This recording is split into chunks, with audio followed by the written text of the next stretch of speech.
Hello दोस्तों, कैसे हो सब लोग। होप सो बहुत ज़्यादा अच्छे होंगे। मैं बता दूं, मैं भी बहुत ज़्यादा अच्छा हूँ। दोस्तों, लास्ट क्लास में अपना मनी एंड बैंकिंग नाम का चैप्टर चल रहा था। आप बोलोगे सर चल तो रहा था, ध्यान से सुनो भाई। लास्ट क्लास में मनी एंड बैंकिंग नाम का एक सुंदर सा, प्यारा सा, ब्यूटीफुल चैप्टर चल रहा था। उसमें मैंने बहुत सारी चीज़ें आपको समझाई भी थी। होप सो आपने वो सारी चीजें पढ़ ली है। अब बात आती है सर क्या क्या समझाया था। सबसे पहले हम लोगों ने सेंट्रल बैंक समझ लिया, उसके बाद हम लोगों ने कॉमर्शियल बैंक समझ लिया, बाद में हम लोगों ने मॉनेटरी पॉलिसी समझ ली, बाद में हम लोगों ने क्रेडिट क्रिएशन नाम का चीजें समझ लिया, उसके बाद हम लोगों ने मनी के बारे में चीजें समझ ली, मनी में हम लोगों ने अप्रोचेस समझ ली, 4 प्रकार की अप्रोचेज होती है वो समझ लिया, और उसके बाद हम लोग चल रहे थे फंक्शन ऑफ मनी में। मैं वापस रिवीजन नहीं कराऊंगा क्योंकि चैप्टर क्लासेज ही रिवीजन चल रही है, तो बार बार रिवीजन करवाने का कोई लॉजिक नहीं है। नॉर्मल क्लास में रिवीजन करवाया जाता है बार बार, लेकिन यहाँ पे तो ऑलरेडी रिवीजन चल रहा है, तो ऐसी सिचुएशन में मैं डायरेक्ट रिवीजन पे आता हूँ। इसलिए फंक्शन ऑफ मनी क्वेश्चन आता है दोस्तों। फंक्शन ऑफ मनी का मतलब बताओ। फंक्शन ऑफ मनी का मतलब होता है, देखो दोस्तों, 3 प्रकार के फंक्शन होते हैं, ध्यान से सुनते रहना मेरे बात। 3 प्रकार के फंक्शन होते हैं। नंबर 1 होता है प्राइमरी फंक्शन, नंबर 2 होता है सेकेंडरी फंक्शन, और नंबर 3 होता है कॉन्टिजेंट फंक्शन। वापस आई रिपीट, नंबर 1 होता है प्राइमरी फंक्शन, नंबर 2 होता है सेकेंडरी फंक्शन, नंबर 3 होता है कॉन्टिजेंट फंक्शन। बात आती है प्राइमरी फंक्शन में क्या होता है दोस्तों। प्राइमरी फंक्शन की अगर बात करें तो नंबर 1 होता है मीडियम ऑफ एक्सचेंज, कोई भी चीज को एक्सचेंज करने का सबसे अच्छा साधन मनी है। नंबर 2, कोई भी चीज को मेजर करना है तो उसमें मनी आपका इंपॉर्टेंट रोल प्ले करती है। तो ये तो हो गया प्राइमरी, ये आपका प्राइमरी है। फिर आपका दोस्तों आता है सेकेंडरी, यहां तक मैं आ गया था। सेकेंडरी की दोस्तों अगर बात करें तो आता है number 1 standard of deferred payment. एक बात बताओ, मनी अगर नहीं है तो ऐसे सिचुएशन में आप कोई भी चीज को आगे की तरफ ले जा सकते हो कि मतलब पेमेंट आज करना है लेकिन डेफर्ड करना है। पेमेंट मुझे आज करना है लेकिन मुझे डेफर करना है। डेफर का मतलब होता है कि पेमेंट आज है लेकिन आज नहीं करके, याद करो अकाउंट्स में आपने आउटस्टैंडिंग खर्चा पड़ा था। जैसे सपोज करो आप मेरे पास आए, जैसे सपोज करो आपके घर पे मैं पढ़ा रहा हूँ, मतलब आपके जो रूम है वो मैंने किराए पे ले रखा है, वहाँ पे मैं अपनी कोचिंग क्लास चलाता हूँ, और महीना हो गया, मैंने बोला यार अभी है ना पैसे है नहीं, तो ऐसी सिचुएशन 15 दिन बाद ले लेना। तो क्या आपने उस खर्चे को डेफर किया या नहीं किया? अगर मनी है तो डेफर पॉसिबल है, लेकिन पहले दोस्तों बार्टर सिस्टम चलता था तो ऐसी सिचुएशन संभव नहीं थी। 2 नंबर आपका आता है कि आप पैसों को स्टोर कर सकते हो। डिमोनिटाइजेशन को छोड़ दो तो आप पैसों को क्या कर सकते हो? स्टोर कर सकते हो। स्टोर का मतलब यहां पे दोस्तों आता है, यहां पे स्टोर का मतलब आता है, यहाँ पे स्टोर का मतलब आता है कि पैसों को आप घर पे रख सकते हो। लेकिन पहले संभव था क्या? पहले बार्टर सिस्टम चलता था, अनाज कितना दिन रखोगे? आज मेरे पास 5 लाख रुपए अगर है तो मैं चाहता हूँ 4 साल तक मैं अपने को स्टोर रखना चाहता हूँ, रख लो, क्या दिक्कत है। उसके बाद आता है ट्रांसफर ऑफ वैल्यू, एक जगह से दूसरी जगह पे आप ट्रांसफर कर सकते हो। आज अगर आपने मेरे को बोला सर गूगल पे करना 2 लाख रुपए, मैंने आपको गूगल पे कर दिया, आप मुंबई बैठे हो तो भी ट्रांसफर हो जाएगा। तो ट्रांसफर करना कितना अच्छा हो गया। तो नंबर 1 है स्टैंडर्ड, स्टैंडर्ड में स्टैंडर्ड ऑफ डेफर्ड पेमेंट हो गया। नंबर 2 है आपका स्टोर, वैल्यू को स्टोर कर सकते हो। नंबर 3 है transfer of value, right everybody. उसके बाद दोस्तों क्वेश्चन आता है कॉन्टिजेंट। कॉन्टिजेंट का मतलब इसके अलावा कुछ और है क्या? तो देखो, सबसे अच्छा basis of credit, basis of credit. आज एक बात बताओ, बेसिस ऑफ क्रेडिट की अगर बात करें तो इसके बेसिस पे आपको बहुत सारी क्रेडिट मिलती है, जैसे बिल ऑफ एक्सचेंज, याद है क्या सुना था? चेक हो गया, बिल ऑफ एक्सचेंज, ये बेसिस ऑफ क्रेडिट है। उसके बाद क्वेश्चन आता है कि डिटर्मिनेशन ऑफ नेशनल इनकम। दोस्तों लास्ट आपने एक नेशनल इनकम नाम का एक चैप्टर पढ़ा था 12th क्लास में, कि उसमें आता था कि हमारे देश की जीडीपी क्या है। मतलब हमारे देश ने इस बार 50,000 करोड़ रुपए का प्रोडक्शन किया। तो 50,000 करोड़ रुपए, रुपए रुपए रुपए मतलब पहले मेजर, खाली पहले क्या होता था, क्वांटिटी में मेजर होता था, लेकिन रुपए और रुपए को मेजर करते थे। तो इसका मतलब हम अब हमारे देश की नेशनल इनकम क्या है उसको अपन रुपए में भी रिप्रेजेंट कर सकते हैं, तो ये वाला बोल रहे हैं। और general form of the capital, अब यहाँ पे क्या बोल रहे हैं कि कैपिटल के रूप में रख सकते हैं कि भाई जनरल फॉर्म, आपके धंधे में कितनी कैपिटल लग रखी है, ये सारी चीज देख सकते हैं। और आपका दे रखा मैक्सिमम बेनिफिट, याद करो दोस्तों, मैंने आपको यूटिलिटी नाम में चैप्टर में पढ़ाया था MUX और MU, 1 रुपए के बदले में आप कितनी यूटिलिटी चाहते हो उसे अपन बोलते हैं MU। तो यहाँ पे अगर अगर मैंने बोला था 1 रुपए में कितनी यूटिलिटी चाहते हो, अगर उस समय अगर मनी नहीं होती तो मैं कैसे बताता 1 रुपए में आप कितने यूटिलिटी चाहते हो? तो यूटिलिटी वाला भी संभव नहीं था। आराम से पढ़ लेना दोस्तों, एक बार मैंने पढ़ा दिया है, मेरे हिसाब से आपको समझ में आ जाएगा। लेकिन दोस्तों 2 प्रकार की अप्रोचेज आपकी जिंदगी में और आती है। ये तो ऊपर वाला तो फंक्शन खत्म हो गया। 2 प्रकार की अप्रोचेज आती है। नंबर 1 आती है लिक्विडिटी अप्रोच, नंबर 1 आती है लिक्विडिटी अप्रोच, और नंबर 2 दोस्तों आएगी, नंबर 2 आपका आएगा एक सेकंड,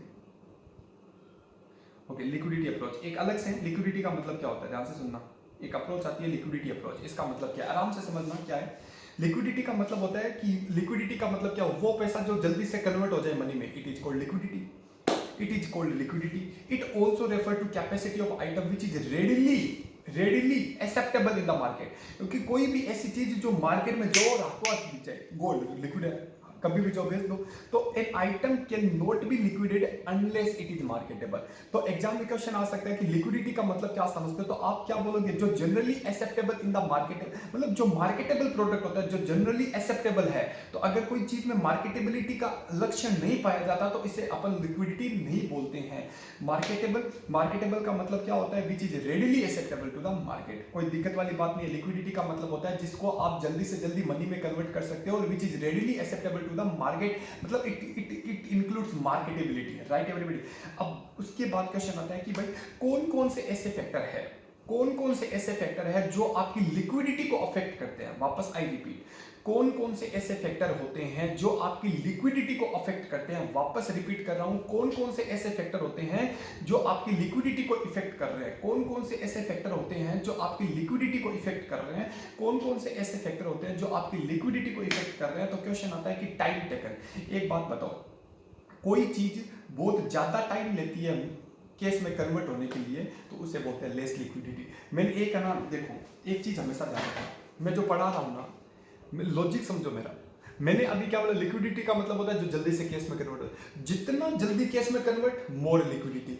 जितना लेट केस में कन्वर्ट, लेस लिक्विडिटी। आंसर हो गया। तो एक बात बताओ, कोई भी चीज को केस में कन्वर्ट होने के लिए बहुत ज्यादा टाइम चाहिए, इसका मतलब लेस लिक्विडिटी। जो जल्दी से कन्वर्ट हो जाता है, मोर लिक्विडिटी। मैं आपसे पूछ रहा हूं, ऐसे बताते जाना। अगर एक बात बताओ, कोई भी चीज को बेचने पे मार्केटिंग कॉस्ट बहुत ज्यादा आती है, तो लेस लिक्विडिटी।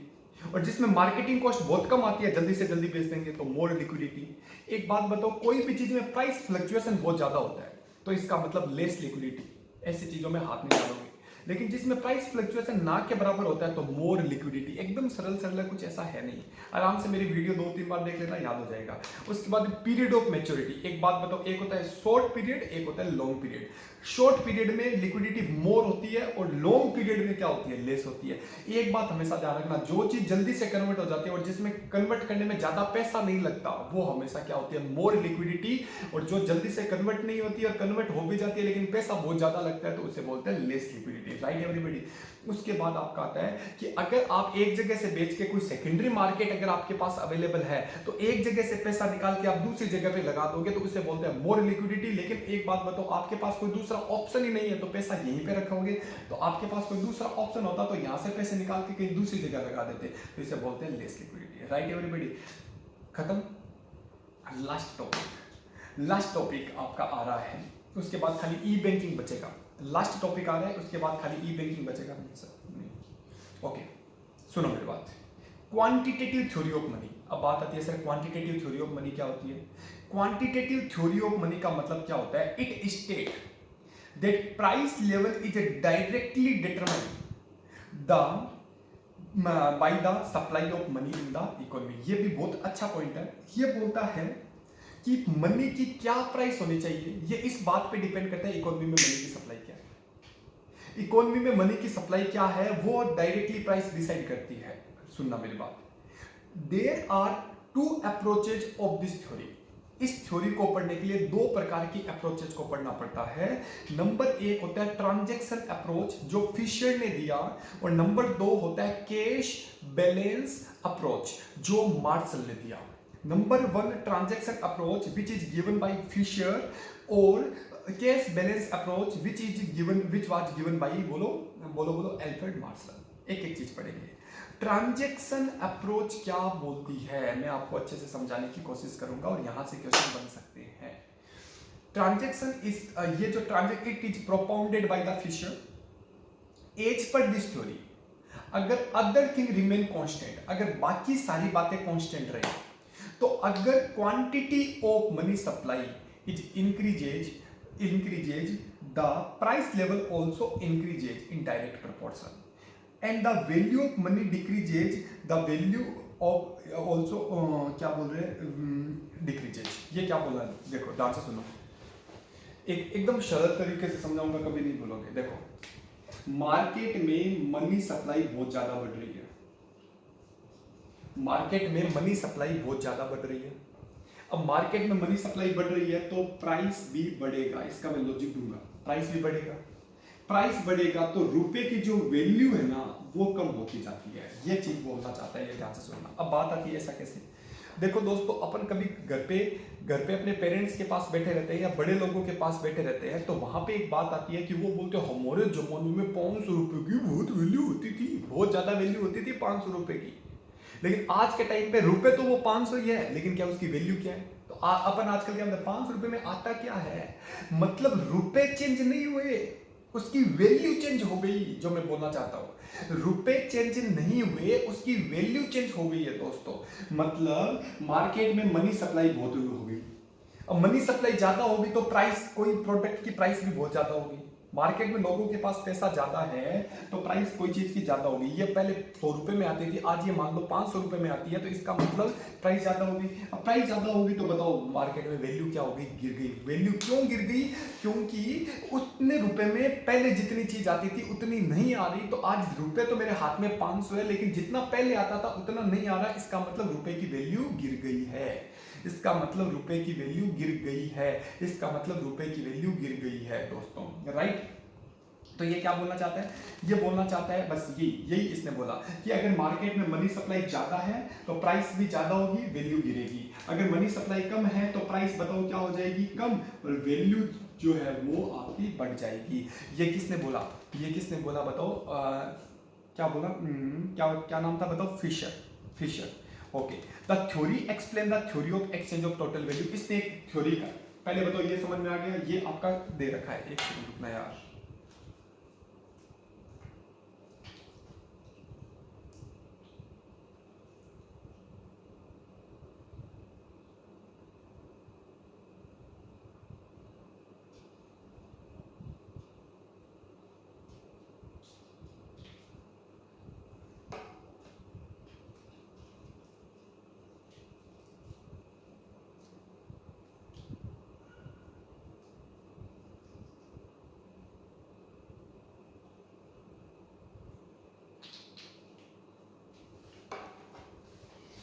सुनो, तो ये टॉपिक मेरे हिसाब से आपको समझ में आ गया होगा। तो आपका आंसर आता है कि सर ये तो हमें समझ में आ गया। मैंने बोला बहुत अच्छा किया, आपको समझ में आ गया। अब मैं बोलना चाहता हूँ सुनना। इसने एक फॉर्मूला दिया, MV equal to PT। Exam में क्वेश्चन पूछा जाता है MV equal to PT। M का मतलब होता है मनी सप्लाई, ध्यान से सुनना, मनी सप्लाई। V का मतलब होता है वेलोसिटी, इसकी स्पीड, वेलोसिटी, इसकी स्पीड। P का मतलब होता है प्राइस, और T का मतलब होता है ट्रांजैक्शन। बहुत अच्छी चीजें समझ रहे हैं। तो एक आपका, और ट्रांजैक्शन खाली फिजिकल गुड्स में होगा, फिजिकल गुड्स में, और प्राइस। अब ये क्या बोलना चाहता है, ध्यान से सुनना। MV इक्वल टू PT रहेगा हमेशा। ये इक्वेशन होते हैं तो अपनी आप प्राइस चेंज हो जाती है। एक बात बताओ सुनो, ये बोलता है कि जो आप गुड्स परचेज कर रहे हो ये कांस्टेंट रहेगा, अदर थिंग रिमेन कांस्टेंट। इसने बोला other thing remain constant, okay. Velocity, जो बढ़ने की स्पीड है वो भी फिक्स रहेगी, ये आपका फिक्स रहेगा, ये आपका फिक्स रहेगा, ओके। और मनी, ये जो करेंसी मनी है, आप सुनना भाई, एम और देयर इज नो, पहला क्या था? कांस्टेंट। क्या चीज कांस्टेंट है बताओ? Total physical. अब एक बात बताओ, यहां पे स्पीड फिक्स है और यहां पे क्या फिक्स है? ट्रांजैक्शन। अब अगर मान लो प्राइस बढ़ेगी तो बताओ मनी भी बढ़ेगी, कॉमन सेंस वाली बात है। और अगर प्राइस गिरेगी तो मनी भी गिर जाएगी। बताओ, देखो क्या बढ़ा, इन्होंने क्या बोला कि सप्लाई, मनी बढ़ेगी, प्राइस बढ़ेगी, तो प्राइस गिरेगी तो मनी बढ़ेगी। एक एग्जांपल से समझ में आया, एक एग्जांपल से समझते हैं। वापस एक बार बोल रहा हूँ, ट्रांजैक्शन आपका फिजिकल गुड्स में फिक्स रहेगा, और प्राइस आपकी चेंज होती रहेगी, और वेलोसिटी आपकी स्पीड हमेशा फिक्स रहेगी, और मनी जो है वो आपका चेंज होता रहेगा। अब क्वेश्चन आता है सर इसको समझो थोड़ा सा। मैंने बोला थोड़ा सा और प्रकाश डालते हैं।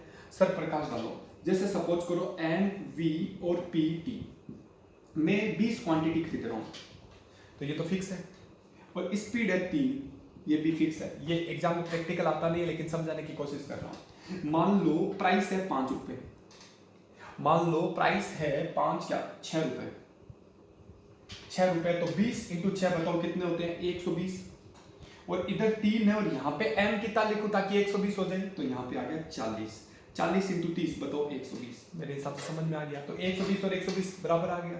अब एक बात बताओ, मान लो प्राइस है, वो प्राइस हो जाए बताओ 9 रुपए, तो एक बात बताओ 9 रुपए इंटू 20, तो बताओ प्राइस बढ़ी या नहीं बढ़ी, तो 9 इंटू 20 कितना हुआ 180, और इधर ये 3 तो फिक्स है, तो यहाँ पे कितना लिखूंगा 60, तो एक बात बताओ यहाँ पे भी बताओ कितना 180, तो एक बात बताओ प्राइस पहले 6 थी, अब प्राइस होगी 9, तो बताओ बढ़ा या नहीं बढ़ा, और पहले ये था और अब कितना हो गया 60, तो ये बताओ बढ़ा या नहीं बढ़ा, तो आ गया। ये चीज कॉन्सेप्ट है जिसे बोलते हैं एमवी और पीटी, राइट। अब एक बात बताओ, यहां तक कोई दिक्कत आया, यहां तक मेरे हिसाब से कोई दिक्कत नहीं आया। अब एक बात बताओ, मान लो इस फॉर्मूले को मैं ऐसे भी लिख सकता हूं ना, देखो अभी क्या था mv इक्वल टू pt, क्या मैं इसको ऐसे नहीं लिख सकता, क्या मैं इसको ऐसे नहीं लिख सकता, क्या mv divide t equal to p को इधर ले आया mv डिवाइड t कर दिया, ऐसे भी लिख सकते हो। अब ये सवाल बोलता है कि कभी कभी मान लो बैंक को भी शामिल कर लो, क्वेश्चन आता है कि सर कभी कभी हम बैंक को भी शामिल कर लेते हैं, कभी कभी हम बैंक को भी शामिल कर लेते हैं, कभी कभी हम बैंक को भी क्या कर लेते हैं शामिल कर लेते हैं, तो बताओ इक्वेशन क्या होगी, तो देखो ये m1 v1 कर दूं, एक ही बात है, और प्लस m2 v2 कर दूं, क्या दिक्कत है, और डिवाइड t कर दूं, तो ये इक्वेशन बन गई। अब m1 और m2 का मतलब, m का मतलब करेंसी होगी, ये पहली वाली करेंसी, ये बैंक करेंसी, ये इसका वेलोसिटी, ये इसका वेलोसिटी डिवाइड t आ गया, राइट। तो यहां तक आप पढ़ लेना, आपका वैसे तो एक बार पढ़ा हुआ है ही, कोई दिक्कत नहीं है। अगला जो आता है दोस्तों cash balance approach, cash balance approach बताओ किसने बोला, Marshall, Cambridge economist Alfred Marshall ने कौन सा टॉपिक बताया, केस बैलेंस अप्रोच। और ये केस बैलेंस अप्रोच दोस्तों क्या बोलता है, ध्यान से सुनो, ये अप्रोच बोलता है कि हमें मनी में सारा पैसा इंक्लूड नहीं करना चाहिए, हमें मनी में वही पैसा इंक्लूड करना चाहिए जो एक कंज्यूमर खर्च करने के लिए तैयार है। आई रिपीट,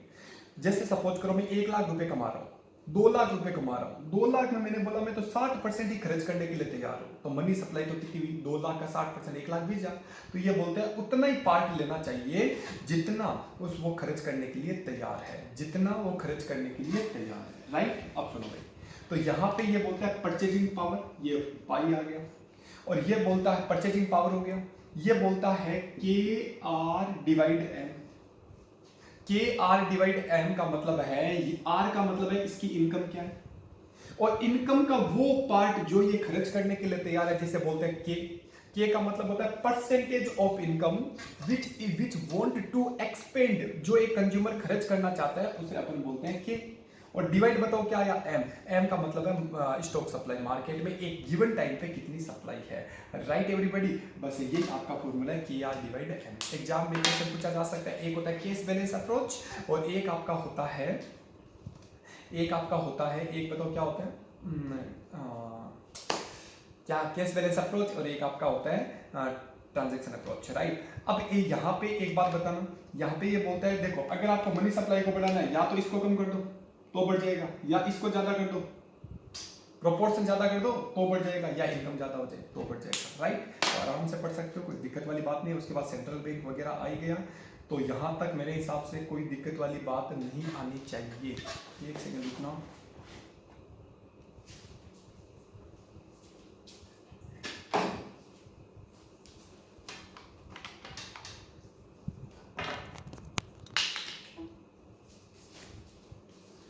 मैंने बहुत सारी चीजें पढ़ा दी आपको, टेंशन लेने की कोई जरूरत नहीं है। तो लास्ट आपका टॉपिक रहा दोस्तों मनी एंड बैंकिंग, आपका चैप्टर खत्म होने वाला है, मनी एंड बैंकिंग चैप्टर आपका होने वाला है खत्म, मनी एंड बैंकिंग चैप्टर आपका होने वाला है खत्म।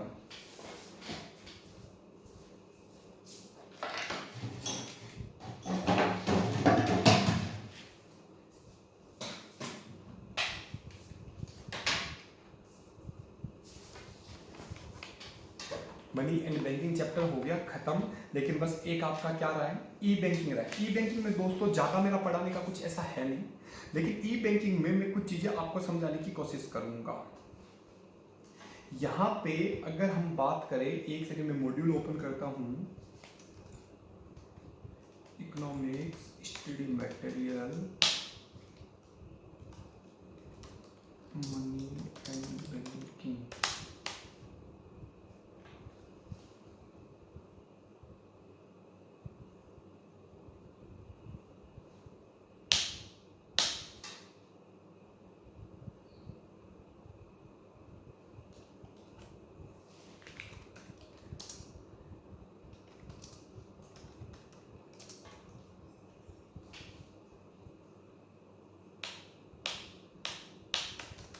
ये आपका हो गया कंप्लीट। बस एक चीज़ और पढ़ानी है मेरे को, जो मैं आपको ई बैंकिंग पढ़ा देता हूँ, फिर हम अपन लोग स्टेट्स में चलेंगे। स्टेट्स में अपन पूरा मॉड्यूल कवर करेंगे।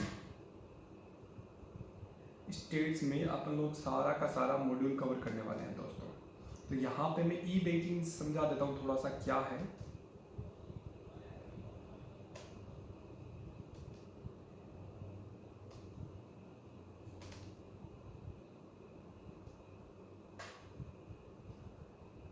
Just a minute. ओके दोस्तों, इन्होंने क्या बोला है, ई बैंकिंग। ई बैंकिंग का मतलब होता है इलेक्ट्रॉनिक बैंकिंग, और ये आपके लिए इंपॉर्टेंट साबित हो सकता है। इसका रीजन ये है, दोस्तों, ई बैंकिंग इसलिए इंपॉर्टेंट है आपके लिए क्योंकि ये नया टॉपिक है। मैंने आपको एक तो वो अप्रोचेज वाला बताया था, वो इंपॉर्टेंट है। ई बैंकिंग आपका इंपॉर्टेंट इसलिए है क्योंकि पहले ये सिलेबस में शामिल नहीं था, अभी लास्ट 2-3 अटेम्प्ट से इसको शामिल किया गया, और इससे क्वेश्चन एक ना एक तो मेरे से मुझे लगता है पूछा जा सकता है। दोस्तों क्वेश्चन ही आता है कि ई बैंकिंग का मतलब होता है इलेक्ट्रॉनिक बैंकिंग। दोस्तों जमाना चेंज हो रहा है, 4G का जमाना है। आज के टाइम पे लोग बैंक जाना कम पसंद करते हैं क्योंकि सारा काम ऑनलाइन होने लग गया। इंटरनेट जिस तरीके से स्पीड पकड़ रहा है, उस इंटरनेट की स्पीड के चक्कर में सारी बैंक एक टेक्नोलॉजी में आ गई है। वो बोलते हैं वर्चुअल बैंकिंग में आएंगे। वर्चुअल बैंकिंग का मतलब होता है ऑनलाइन बैंकिंग में हम ये बोलते हैं कि कस्टमर्स को बैंक में आने की जरूरत नहीं है। जब तक कोशिश करो आप घर पे बैठे ही काम करो। आजकल मोबाइल बैंकिंग चलने लग गया, इंटरनेट से आप सारा काम कर सकते हो। किसी को पैसा ट्रांसफर करना है कर सकते हो, यहाँ पे चेक लाने की कोई जरूरत नहीं है। ये सारा दोस्तों यहाँ पे बोल रहा है। तो ये बोलते हैं कि भाई साहब इट इज ऑल्सो कॉल्ड, बताओ क्या, वर्चुअल बैंकिंग भी इसे बोल सकते हैं, ऑनलाइन बैंकिंग भी इसे बोल सकते हैं, इंटरनेट बैंकिंग भी इसको बोला जा सकता है। विद द ग्रोथ, इसने 1-2 लाइनें में पढ़ के सुनाता हूँ, बड़ी इंटरेस्टिंग है। ये बोलता है इंटरनेट जिस तरीके से बढ़ रहा है, वायरलेस टेक्नोलॉजी कम्युनिकेशन जितनी तेजी से बढ़ रहा है, टेलीकम्युनिकेशन जितना तेज गति से बढ़ रहा है, तो बैंकिंग का स्ट्रक्चर, बैंकिंग का नेचर पूरा चेंज हो रहा है। E banking is the latest in the series of technology wonder in the recent past which involve use of internet for delivery of banking product and service। आज अगर बात करें तो बैंक जितनी भी है वो टेक्नोलॉजी पे और अपनी साइट पे ज्यादा खर्चा करती है। आप देखना, जैसे एक्सिस बैंक की साइट खोलोगे तो दीपिका पादुकोण नजर आएगी, इसका मतलब ब्रांड एम्बेसडर है, उनको पैसा दिया जाता है भाई साहब। मतलब उनकी टेक्नोलॉजी, आज एचडीएफसी की बात करें तो ऑनलाइन में ये बहुत गजब की चल रही है। इसका रीजन ये होता है दोस्तों क्योंकि इनका प्लेटफॉर्म बहुत गजब है, यहाँ पे हैकिंग होने का चांसेस कम होता है और इनकी सर्विस बहुत अच्छी है। साइट का जो ढांचा है, स्ट्रक्चर है, वो बहुत अच्छा है, बहुत पैसा लगा रही है यहाँ पे। तो आज के ज़माने में ये है वर्ल्ड वाइड वेब, आपने WWE की फुल फॉर्म पूछी जा सकती है। 3G से पहले ज़माना अलग था, आज ज़माना है 4G 5G आने वाला है, तो ये सारी चीज़ें पढ़ लेना। बात आती है sir type of E banking. E banking sir कितने टाइप के होता है, यहाँ से क्वेश्चन बनने की पूरी उम्मीद होती है, तो एक बार मैं पढ़ा देता हूँ। नंबर 1 होता है, देखो, बेसिक लेवल। बेसिक लेवल में आपको कोई भी वेबसाइट में जाओगे, कोई भी बैंक की वेबसाइट में जाओगे, वहां पे दोस्तों आपको क्या मिल जाएगा, डिफरेंट प्रोडक्ट के बारे में आपको जानकारी मिल जाएगी कि ये बैंक क्या क्या प्रोडक्ट देती है, क्या क्या सर्विस अपने कस्टमर्स को देती है। और member of public, normal member के लिए तो it may receive and reply to customer query through email. सुनो मेरी बात, जैसे सपोज करो बेसिक लेवल क्या है, मुझे एचडीएफसी की साइट में जाना है, तो एचडीएफसी की साइट में जाऊंगा, वहां पे मुझे पता चल जाएगा कि भाई कितने प्रकार की सर्विसेज देते हैं, क्या प्रोडक्ट है इनके, किस तरीके से सर्विस देती है, और अगर मेरी कोई क्वेरी होती है तो वो मेल के थ्रू मेरी क्वेरी सॉर्ट आउट हो जाती है। ये बेसिक लेवल है, बेसिक मतलब नॉर्मल। 2 नंबर आता है सिंपल ट्रांजेक्शन वेबसाइट। सॉरी एक सेकंड, कहाँ गया यार,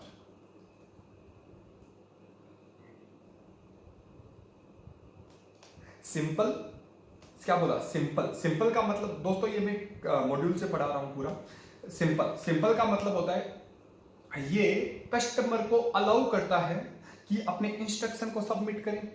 क्या एप्लीकेशन है, मतलब कोई भी सर्विस अगर हमें चाहिए, जैसे मुझे क्रेडिट कार्ड की फैसिलिटी चाहिए तो मैं वहां पे अप्लाई करूंगा, मतलब एप्लीकेशन आ गया।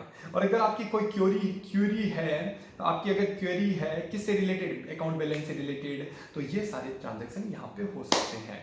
तीसरा जो आता है वो थर्ड लेवल, वो फुल्ली ट्रांजेक्शन वेबसाइट, इसमें जो चाहो वो करो भाई साहब, फुल्ली ट्रांजेक्शन है। तो 3 प्रकार के लेवल यहाँ पे पाए जाते हैं। उसके बाद क्वेश्चन आता है दोस्तों, ऑन द बेसिस ऑफ, अगर ये 3 प्रकार के जो मैंने लेवल बताए, एक होता है बेसिक लेवल, एक होता है फिर सेकंड लेवल और फिर आता है थर्ड लेवल। इनके बेसिस पे 2 प्रकार की वेबसाइट होती है। नंबर 1 होती है इन्फॉर्मेशनल वेबसाइट जो खाली हमें इंफॉर्मेशन देती है, और एक होती है ट्रांजैक्शनल जिसमें हम ट्रांजैक्शन भी कैरी आउट कर सकते हैं, राइट। अब सुनो, कॉमन में ई बैंकिंग की सर्विस आप आराम से पढ़ लेना क्या क्या है। अकाउंट मैनेजमेंट करने का काम है, रिटेल सर्विसेज है और होलसेल सर्विसेज है। रिटेल सर्विस बिल का पेमेंट करना है, कंज्यूमर वाइट ट्रांसफर करना है, अकाउंट एग्रीगेट करना है, कोई लोन के लिए एप्लीकेशन लगानी है, अप्रूवल है, ये सारी चीजें आपकी दोस्तों आ सकती है। बात आती है कि यार ई बैंकिंग जो है ना, इससे फायदे क्या हुए, क्या फायदे हुए। तो देखो दोस्तों, खाली फायदा बैंकों को ही नहीं हुआ है, कस्टमर को भी फायदा हुआ है। ऐसा नहीं है कि कस्टमर को फायदा नहीं हुआ। तो बात आती है बैंकों को क्या फायदा हुआ, कस्टमर्स को क्या फायदा हुआ, किन किन को क्या क्या फायदा हुआ। तो सुनो मेरी बात, ये बोलता है बैंक का फायदा ये है सबसे ज्यादा तो इनकी कॉस्ट बच गई, क्योंकि कस्टमर अगर आएगा तो सेटअप भी अच्छा चाहिए। कस्टमर अगर आएगा कैश डिपॉजिट करवाने या कोई चेक लेके आएगा तो उसके लिए एक एम्प्लॉय भी चाहिए।